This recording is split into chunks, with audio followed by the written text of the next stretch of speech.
Ladies and gentlemen, welcome back, welcome back, welcome back, welcome back, welcome back to Horror Analysis. With me, Drew. Whew. Take 3. This is the third time I've tried to do this video. And really, it's take even more than that because I wanted to do this video 6 days ago. I said, hey, next video, tomorrow I'll do this blah blah blah video, blah blah blah. And when I was driving home the next day, when I was going to go do this video, my car died. Really died.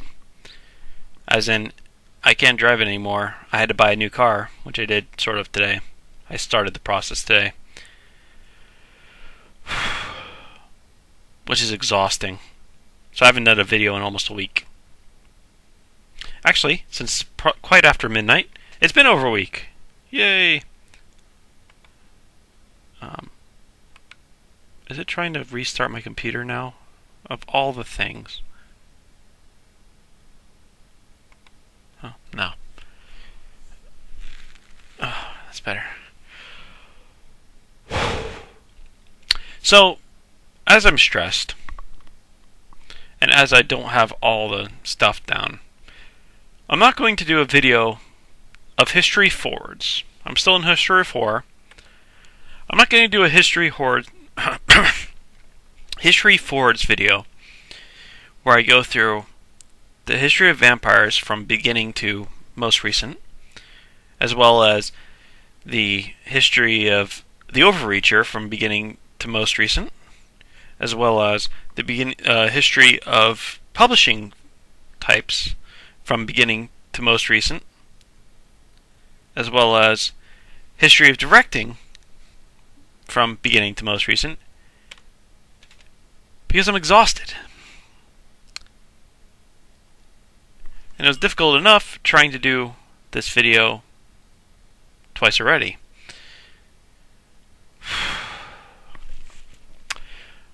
Today I'm just going to do 1 out of the 4. I'll do all of them singularly, and maybe I'll come up with something else, and I'll just add another one on. You won't even notice. Today I'm going to do History of Vampires.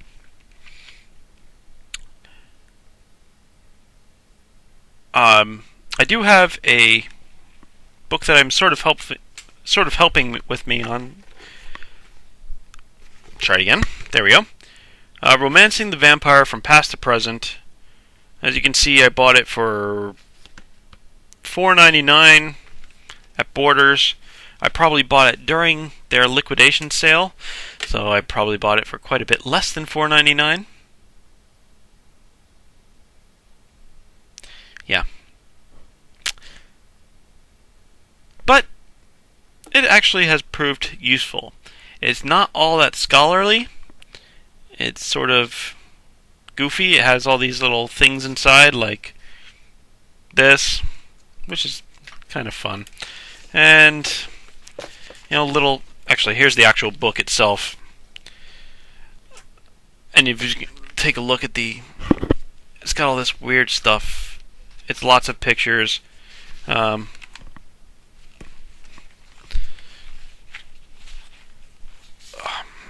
It's got, like, postcards. With all your vampire whatnots. There's a picture of the Count. We're into present day. Backing up, there you see Bella looking over the quarter here. There you see Vlad. And then you go back into the beginnings where it says, oh, yeah, back when vampires really existed. Talking about the mythology and whatnot of vampires. And it's that sort of stuff doesn't say, oh, that's not very scholarly. But it's full of pictures and it's entertaining. And it does have some information, which I found useful. As well. But for the most part, I'm back to either Howard Phillips Lovecraft or Stephen King. I'm going to go over a little bit of Stephen King stuff that I reiterate about the vampire, mostly about the vampire being sexualized. How is it put?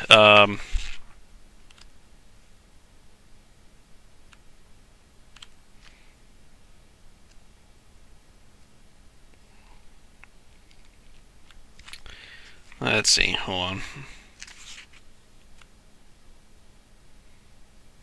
It's rape fantasy, is what King's going to talk about. Voluptuousness, and he's going to be Jonathan Harker is going to be orally raped by the Weird Sisters, and he wants to be. Dracula preys on young women, which King thinks is analogous to cunnilingus, which it is. And during the repressed Victorian era, it would see that it makes sense that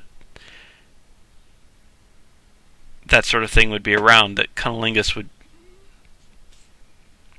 make itself known not through that, but through something else.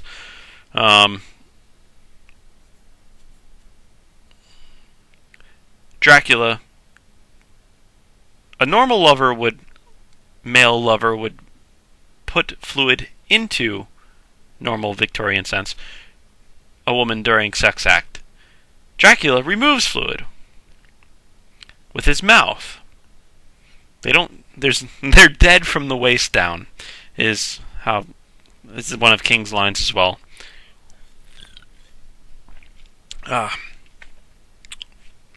Right. Come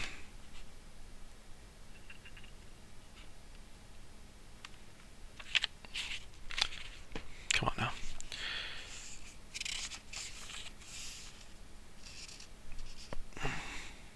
Right, so Franz Mesmer, I went over all this during the Vampire Tale of the Tarot.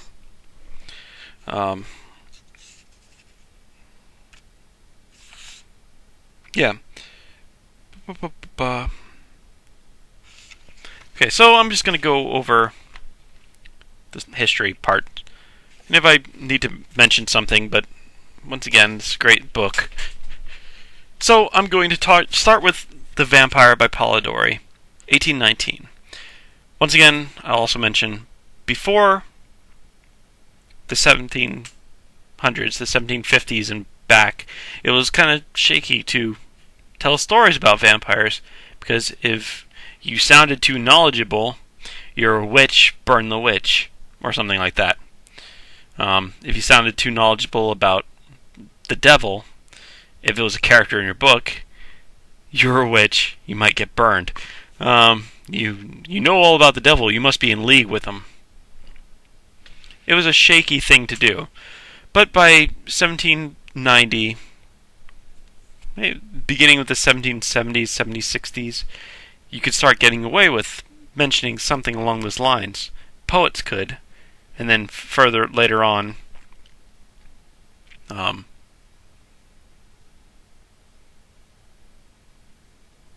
novelists could too. There's vampire poetry. Goethe did The Bride of Corinth, which is pretty vampirish, vampiresque. But the first novel is The Vampire by Polidori. This was written at the same time, in the same writing contest that Mary Shelley wrote the first draft of Frankenstein. Of course, Percy Shelley, Mary's husband, wrote a story that didn't get finished, and Lord Byron, who was also there, who was the patient of Dr. John Polidori, wrote a fragment called The Burial, which John Polidori might have ripped off to become The Vampire. they are similar. They are similar. But Polidori was the birth of the modern vampire novel. And he also added a big thing to, of course, your horror stories, vampire stories, tales, campfire tales with vampires, campfire tales with vampires as the villain. Polidori made him an aristocrat, which is not normally what they were. They were normally, whoever villager that, was bad. And died and then came back to terrorize. But the aristocratic vampire begins with Polidori, which is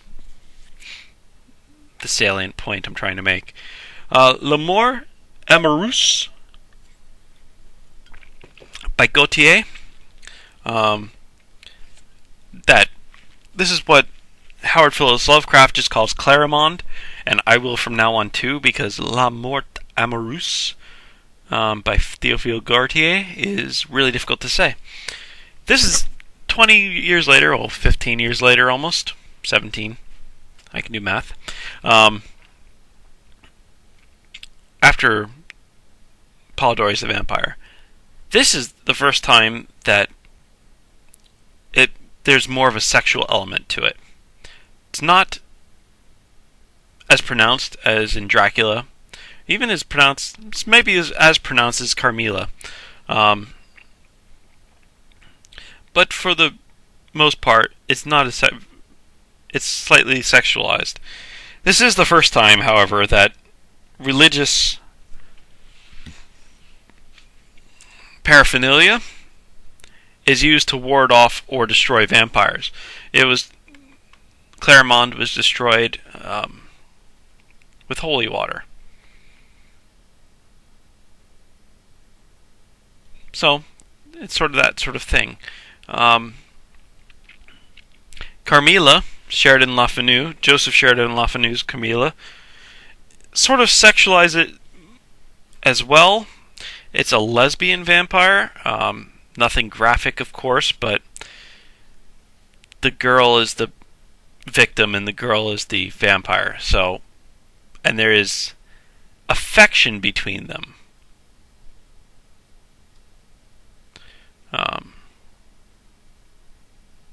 So, that sort of thing's going on. This Carmilla, though, is the first time that the vampire is brought to Eastern Europe.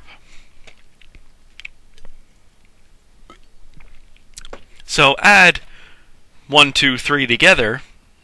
You add the Eastern Europe, and you add the noblemen, and then you add the religious paraphernalia being a deterrent to the vampire, and you get 20 years later, 25 years later, Dracula by Stoker.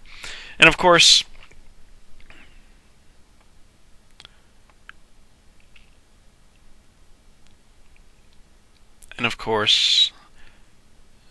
Sheridan LaFanu was an Irish author.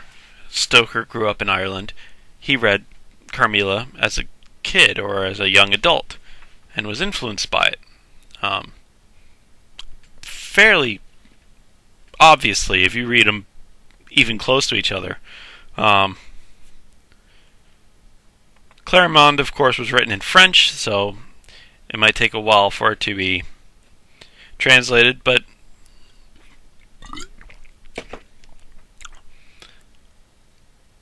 it was. I don't know if it was a direct influence on Dracula, but it was certainly an influence in a way. And then you have the beginning of the 20th century, 1897. Beginning of the 20th century is 1901, and you have the movies. 1922, you have, I think it was 1922, I'm almost positive it was 1922, the unofficial copy of Dracula, which was Nosferatu. Of course, Murnau was sued by Stoker's widow to have the copies destroyed, but some survived. So Nosferatu, and then 1931, the talkie, Dracula, by Todd Browning. I'll get there. And then the sequels, the Dracula's Daughter. There's so many of these in here as well.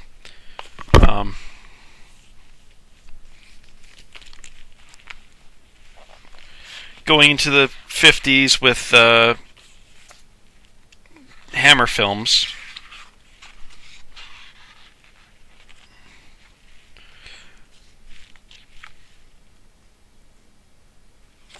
And then the 40s, of course, was before that, the 40s was the Abbott and Costello meet Dracula, etc.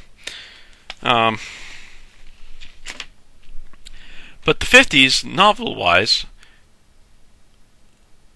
we have I Am Legend.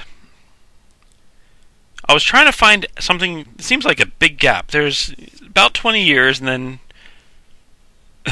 between each of the first four, and then there's a 50-year gap between 57-year gap between 58-year gap between Dracula and I Am Legend.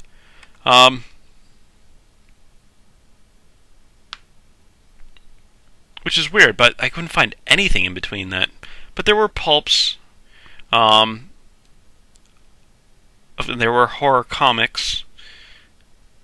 So I'm not sure if there are any, vampires in pulps.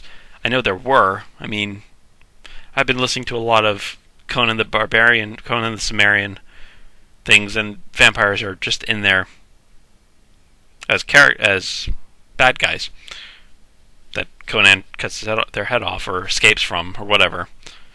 But true influential novels, there's nothing between that I could see. Maybe I'm forgetting something obvious, glaringly obvious, and I apologize if I am.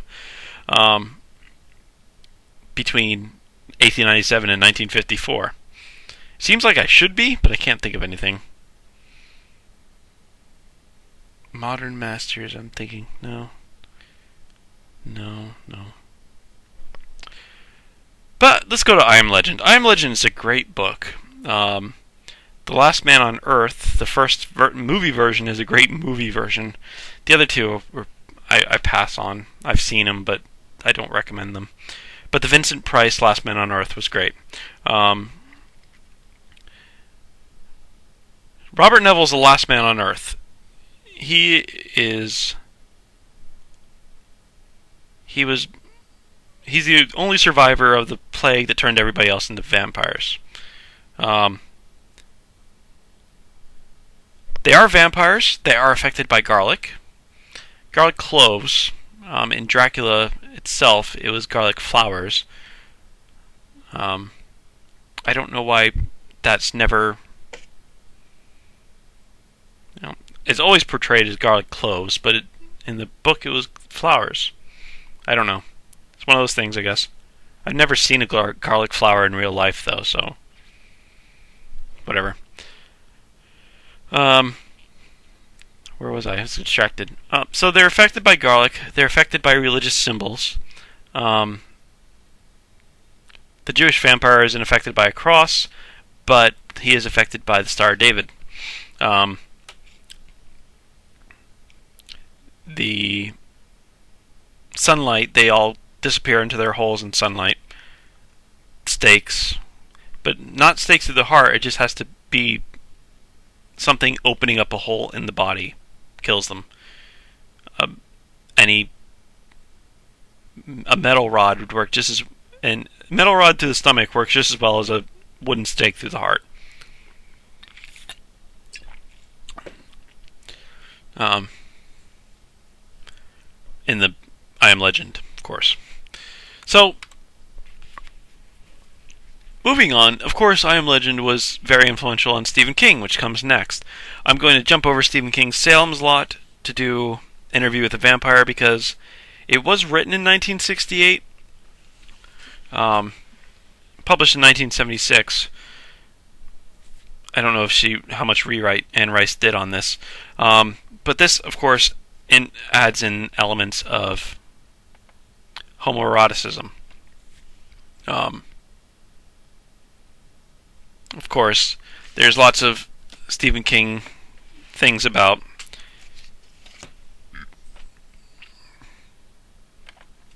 if you have a sexual taboo, you're gonna have a vampire that's right there, on one side or another.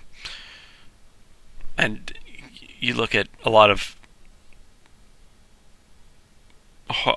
vampire novels, and you go. It's the history. I'm doing the history of sexual taboos here. But let's go to Salem's Lot. King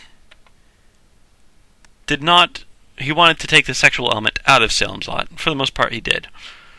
I don't think he loses anything by it. I don't find his vampires scary, but I don't really find any of these vampires all that frightening. I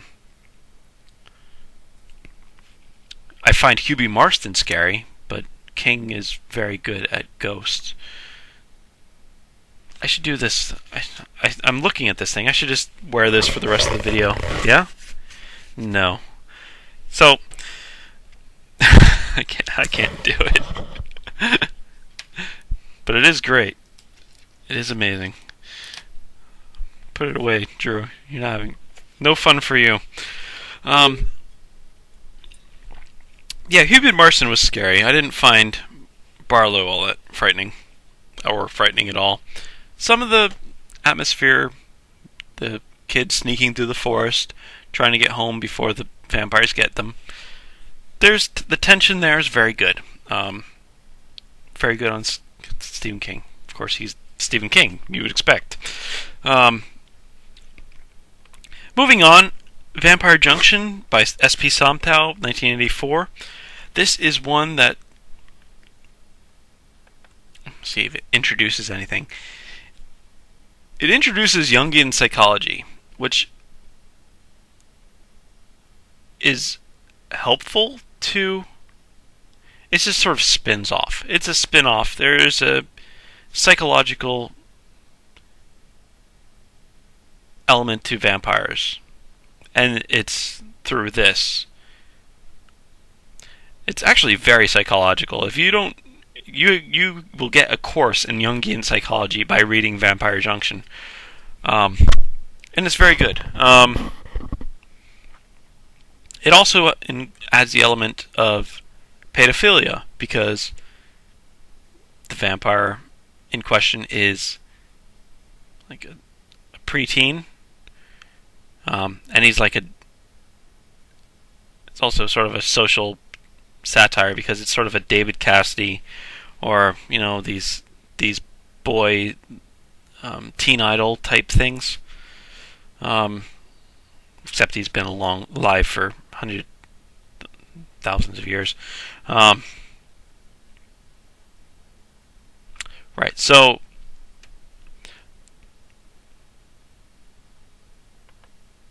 yeah.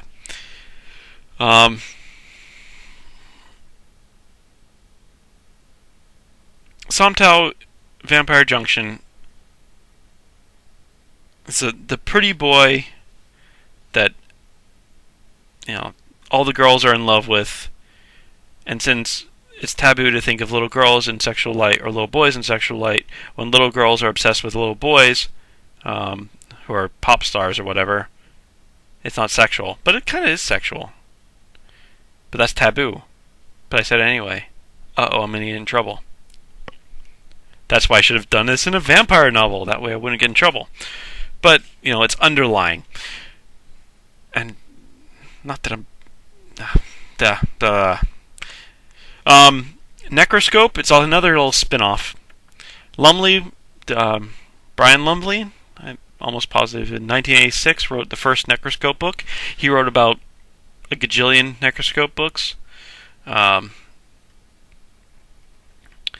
It was vampires plus ESP plus 007. If 007 had ESP, James Bond had ESP, and he could talk to the dead, and he was fighting the communists in Russia, Russian communists, and they were hooking up with vampires. That's Necroscope. It's weird. It's good, but it's weird.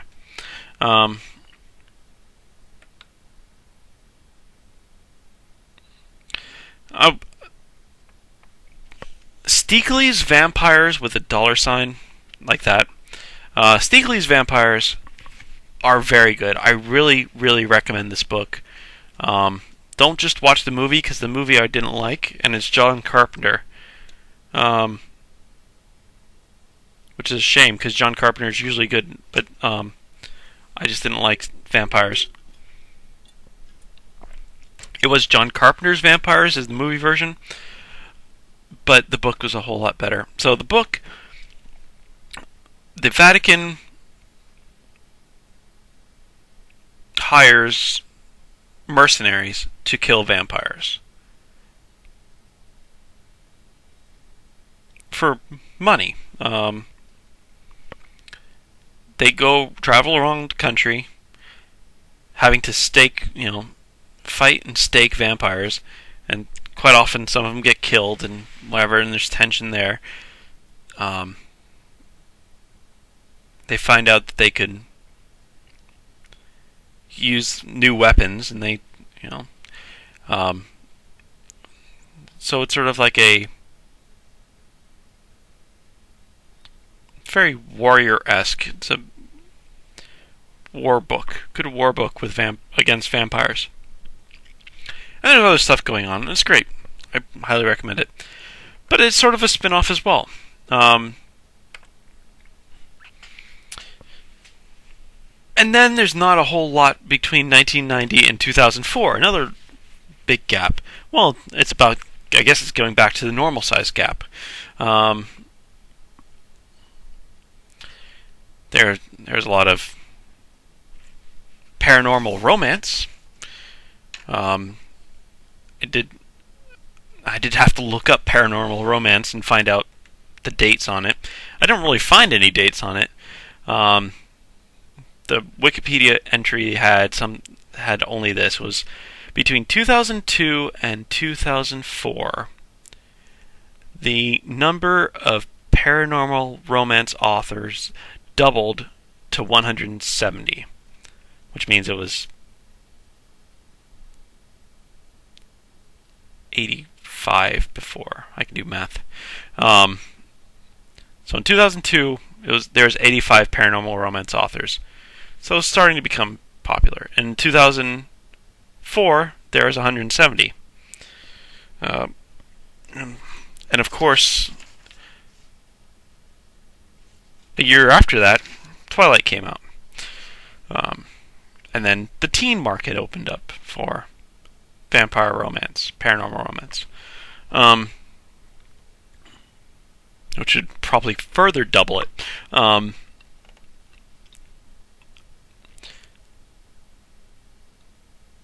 So this is a rough time, but in 2004, a Swedish author, John Ajdvid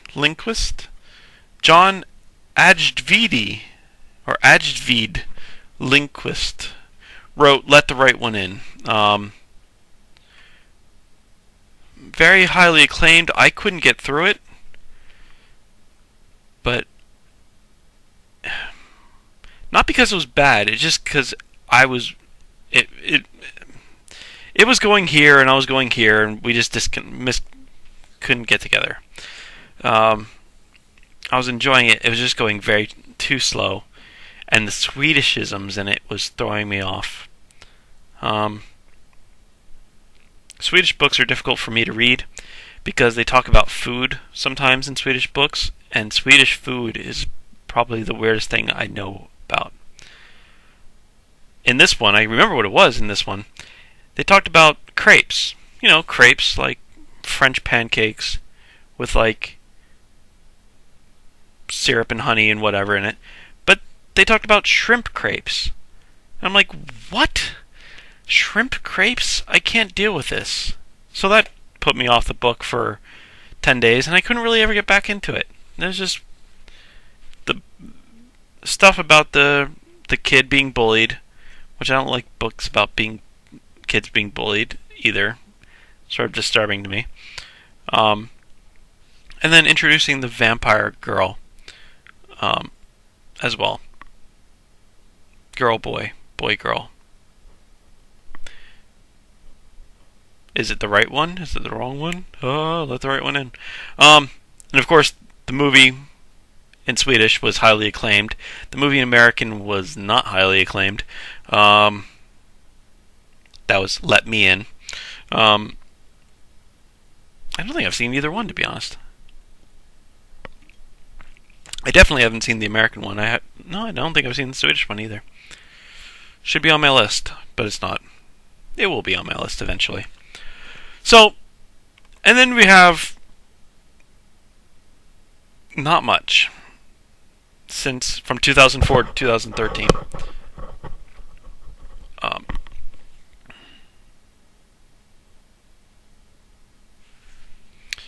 I'm still reading Fangs of the Morning, which was 1970. No, not Fangs of the Morning. The Progeny of the Adder. Leslie Whitten. It was 1976. I can't say it was very influential, but it's certainly good. I started reading it, and then I kept distracted by other things and other things and other things. And I'll probably come back to it eventually. Movie-wise, what did I miss anything in movies? Interview with the Vampire movie came out in 95.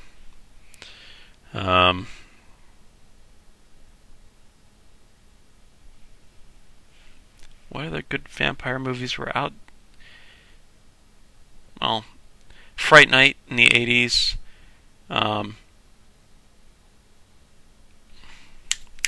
Lost Boys. Lost Boys in the 80s was definitely a reasonable vampire movie.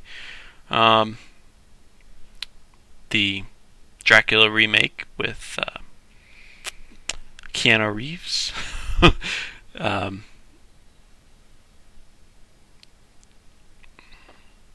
Gary Oldman. That's the one I was after. Vampire movies recently.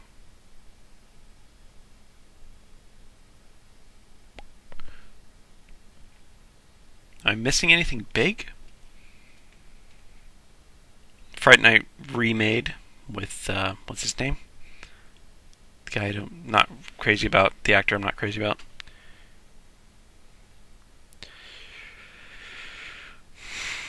Sorry. So, and then Twilight movies, which of course are classics of modern American cinema. That's a joke. Yeah. So, I'm going to stop now. This is supposed to be a short video, and it's the third time I've made it.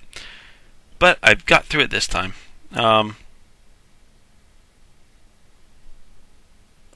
Right. Next time I'm going to probably do either History of the Overreacher or History of Publishing types. Maybe both. Maybe I can fit two into one video. We'll see. Alright guys, talk to you later. I'm continuing with History of Horror. I'm almost done. Just after these little bits and bobs, I'll be going on to horror anthropology. But for now, my name's Drew. Thanks for watching Horror Analysis. I'll see you all next time.